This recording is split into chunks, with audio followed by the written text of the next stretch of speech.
لیکن آپ کی گفتگو میں میرے لیے ایک سوال رہ گیا، میں چاہتی ہوں انور صاحب اس کا جواب دے دیں۔ انور صاحب، جامی صاحب نے کہا کہ یہ ہوتا ہے جب ٹاپ ٹیئر لیڈرشپ جیلوں میں ہو، باقی پارٹیز میں اور ان میں تو فرق ہے نا، ان میں موروثی سیاست تھی، وہاں پر مطلب کیونکہ فیملی پوری آن کرتی تھی، کسی کا بیٹا کسی کا بھائی کوئی نہ کوئی، تو اس سے فرق یہ پڑا کہ انہوں نے پارٹی کو سنبھالا، پارٹی کو برے وقت میں بحرانوں سے نکالا۔ لیکن یہاں پر سب کے اپنے مفادات ہیں۔ بہنیں خان صاحب کی وہ علیحدہ ایک ایجنڈا لے کر وہ علیحدہ پالیٹکس کر رہی ہیں، جو پارٹی کے اندر جو وکلا ٹیک اوور کر رہے ہیں، وہ پارٹی کے اندر جو سیاسی کارکنان موجود ہیں ان کے لیے ایک علیحدہ کنسرن کی بات ہے۔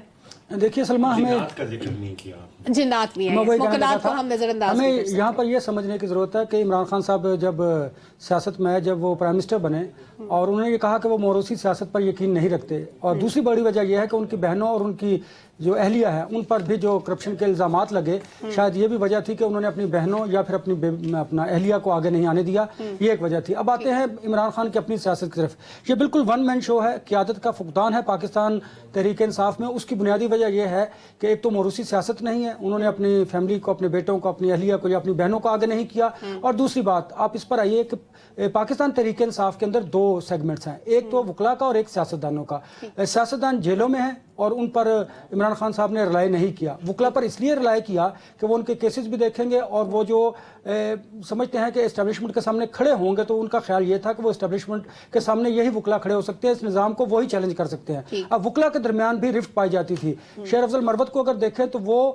جو بیانیاں لے کر چلے، وہ اسٹریٹ پار کی بات کرتے تھے، وہ اسٹیبلشمنٹ کو چیلنج کرنے کی بات کرتے تھے۔ یہی وجہ ہے کہ اگر آپ دیکھیں کہ کے پی کے میں لوگ نکلے بھی اور اس کا کسی حد تک پاکستان تحریک انصاف کو فائدہ بھی ہوا۔ دوسری جانب اگر آپ کیسز کو دیکھیں تو بیرسٹر گوہر نے اور علی ظفر صاحب نے ان کے کیسز کو خان صاحب کے بڑا اچھی طرح انہوں نے پرسو کیا اور آگے لے کر چلے۔ یہ مروت صاحب نے کیا کیا؟ جی، مروت صاحب نے اسٹریٹ پارک پر یقین رکھا، انہوں نے شور شرابے کی سیاست کی، انہوں نے لوگوں کو مار کٹائی کی بات کی، انہوں نے اسٹیبلشمنٹ کے خلاف گفتگو کی اور لوگوں کو کے پی کے میں باہر بھی نکالا۔ اس کا تحریک انصاف کو فائدہ بھی ہوا، ایسی بات نہیں ہے اس کا فائدہ نہیں ہوا۔ لیکن اگر آپ ایک بات کریں ان کے درمیان رفٹ کیا تھی، ذرا آپ انتخابات سے پہلے کی بات کر لیجئے کہ جب ٹکٹوں کی تقسیم کا معاملہ آیا تو میں بالکل آپ کو بتاتا ہوں کہ وکلا کے درمیان یہ بات ہوئی کہ الزامات لگے کہ پیسے لے کر اور گاڑیاں مانگ کر یا پھر آپ نے ٹکٹوں کی تقسیم کی بات کی۔ کئی ایسے کیسز ہیں جس کی شکایات بانی پی ٹی آئی کو جیل میں بھی ملی، اور اس وجہ سے وہ پھر وہ ظاہر مروت صاحب اس بات سے بھی ناراض تھے کہ ان کی شکایات خان صاحب کو کی جا رہی ہیں کہ ٹکٹوں کی تقسیم کے حوالے سے ان پر بھی الزامات لگائے جا رہے ہیں کہ آپ نے شاید گاڑیاں مانگی ہیں، پیسے مانگے ہیں، جس کی وجہ سے وہ ناراض ہوئے، اور انہوں نے وہ غصہ چونکہ خان صاحب پر تو نکال نہیں سکتے تھے، انہوں نے اپنی جو قیادت تھی، بیرسٹر گوہر تھے، علی ظفر تھے، باقی جو پارٹی کی قیادت تھی، ان پر ناراضگی کا اظہار کیا اور آپ نے دیکھا ان کے خلاف بڑے تند و تیز بیانات بھی دیے۔ اب یہ ہے کہ عمران خان کے بغیر جو ہے وہ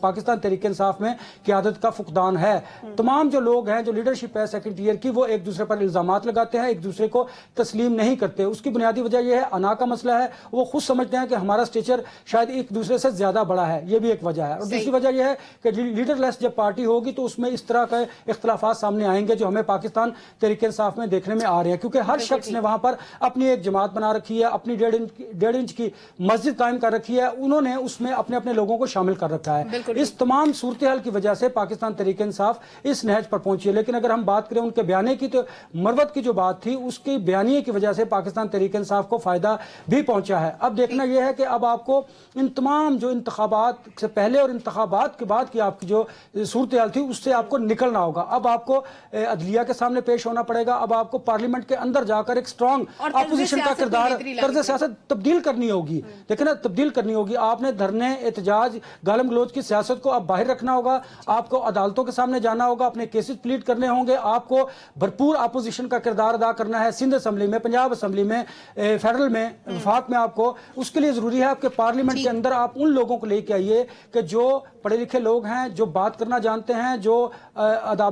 جن کو آداب ہیں، جو گفتگو کا سیاست ہے، جو سمجھتے ہیں۔ جسٹ لائک علی محمد خان کو کوئی رول نہیں ملا تھا، لیکن وہ پارلیمنٹ کے اندر پاکستان تحریک انصاف کے لیے ایک اچھا اپوزیشن لیڈر کے طور پر ابھر سکتے ہیں، بات کر سکتے ہیں، مہذب انداز میں بات کر سکتے ہیں، اپنی پارٹی کا جو بیانیہ ہے اس کو آگے لے کر چل سکتے ہیں۔ بالکل ٹھیک ہے۔